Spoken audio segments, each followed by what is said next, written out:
بسم اللہ الرحمن الرحیم۔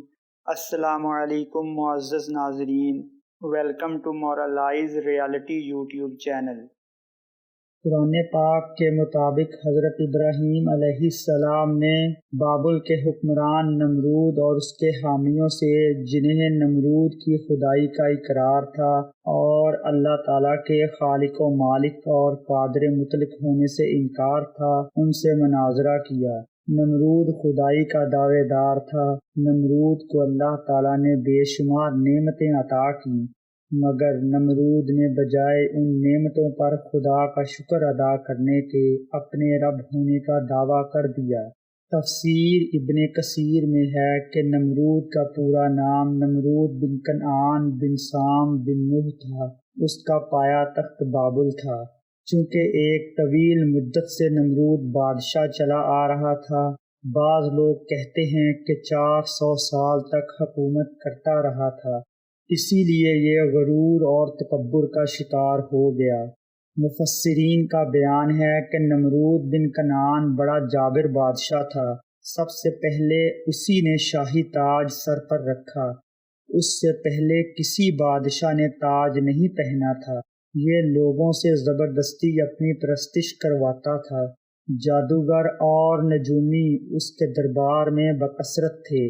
نمرود نے ایک رات یہ خواب دیکھا کہ ایک ستارہ نکلا اور اس کی روشنی میں چاند، سورج اور سارے ستارے بے نور ہو گئے۔ جادوگروں اور نجومیوں نے اس خواب کی تعبیر یہ بتائی کہ ایک فرزند ایسا پیدا ہوگا جو تیری بادشاہت کے زوال کا باعث ہوگا۔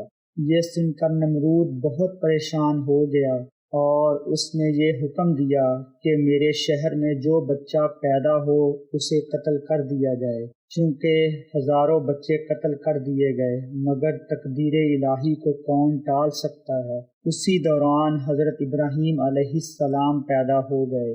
نمرود کے خوف سے ان کی والدہ نے شہر سے دور پہاڑ کے غار میں ان کو چھپا دیا۔ اسی غار میں چھپ کر ان کی والدہ روزانہ دودھ پلا دیا کرتی تھیں۔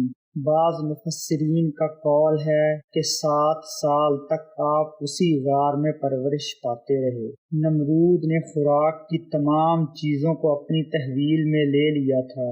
یہ صرف ان لوگوں کو ہی غلہ اور اناج دیتا تھا جو لوگ اس کی خدائی کو تسلیم کرتے تھے۔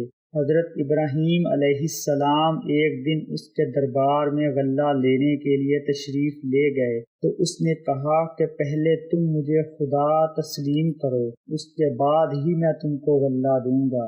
حضرت ابراہیم علیہ السلام نے بھرے دربار میں علل اعلان فرما دیا کہ تو جھوٹا ہے اور میں صرف ایک خدا کو مانتا ہوں جو واحد اور لا شریک ہے۔ یہ سن کر نمرود آپے سے باہر ہو گیا اور آپ کو دربار سے نکال دیا۔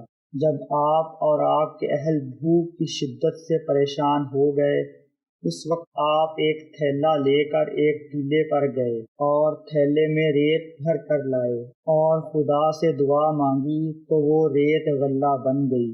نمرود کی آپ سے عداوت اور دشمنی اس حد تک بڑھ گئی کہ اس نے آپ کو آگ میں ڈلوا دیا، مگر وہ آگ اللہ کے حکم سے آپ پر گلزار بن گئی اور آپ سلامتی کے ساتھ آگ سے باہر آ گئے۔ نمرود نے آپ کے کلمہ حق سے تنگ آ کر آپ کے ساتھ یہ مکالمہ اور مناظرہ شروع کیا۔ نمرود: اے ابراہیم، بتاؤ تمہارا رب کون ہے جس کی عبادت کی دعوت تم لوگوں کو دے رہے ہو؟ حضرت ابراہیم: اے نمرود، میرا رب وہ ہے جو لوگوں کو زندہ کرتا اور مارتا ہے۔ نمرود: یہ تو میں بھی کر سکتا ہوں۔ چنانچہ اس نے 2 قیدیوں کو دربار میں بلوایا، ایک کو موت کی سزا ہو چکی تھی اور دوسرا رہا ہو چکا تھا۔ نمرود نے پھانسی پانے والے کو تو چھوڑ دیا اور بے قصور کو مار دیا، اور بولا کہ دیکھا، جو مردہ تھا میں نے اس کو زندہ کیا اور جو زندہ تھا میں نے اس کو مردہ کر دیا، حضرت ابراہیم علیہ السلام نے سمجھ لیا کہ نمرود احمق ہے جو زندہ کرنے اور مارنے کا یہ مطلب سمجھ بیٹھا، اس لیے آپ نے اس کے سامنے ایک دوسری بہت واضح اور روشن دلیل یہ پیش کی۔ چنانچہ آپ نے ارشاد فرمایا، حضرت ابراہیم، اے نمرود، میرا رب وہ ہے جو سورج کو مشرق سے نکالتا ہے، اور اگر تو خدا ہے تو ایک دن سورج کو مغرب سے نکال دے۔ حضرت ابراہیم علیہ السلام کی یہ دلیل سن کر نمرود حیران رہ گیا اور کچھ نہ بول سکا۔ اس طرح یہ مناظرہ ختم ہو گیا اور حضرت ابراہیم علیہ السلام اس مناظرہ میں کامیاب ہو کر دربار سے باہر تشریف لائے۔ قرآن نے اس مناظرہ کی رویداد کو ان الفاظ میں بیان کیا ہے۔ ترجمہ قرآن: اے محبوب، کیا تم نے نہ دیکھا تھا اسے جو ابراہیم سے جھگڑا اس کے رب کے بارے میں، اس پر کہ اللہ نے اسے بادشاہی دی، جبکہ ابراہیم نے کہا کہ میرا رب وہ ہے کہ جو زندہ کرتا اور مارتا ہے۔ بولا، میں بھی زندہ کرتا اور مارتا ہوں۔